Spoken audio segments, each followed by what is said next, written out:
Tamil Nadu check post గుళ్ళకి వెళ్ళేసి 200 డబ్బులు ఇచ్చేసినాయి. అంటే 500 ఇచ్చాను, చేంజ్ లేదు నా దగ్గర. ఇదే అనమాట తమిళనాడు చెక్ పోస్ట్.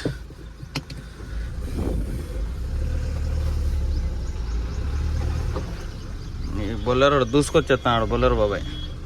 దా వచ్చాయి తగిలిస్తా అట్లా. ఉర్రే ఏం వెళ్ళాడు.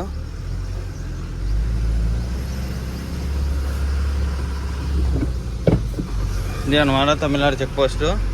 ఈ తమిళనాడు చెక్ పోస్ట్ దాటితే ఇంకేం లేవు చెక్ పోస్టులు.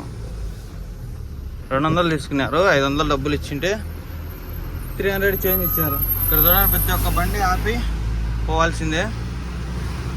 ఆపేసి డబ్బులు ఇచ్చేసి వెళ్ళిపోవాలి. మనం ఇంకా ఇక్కడ నుంచి కృష్ణగిరి ఎన్ని కిలోమీటర్లు ఉంది? 10 కిలోమీటర్లు ఉంది. 110 సారీ, కృష్ణగిరి కాదు.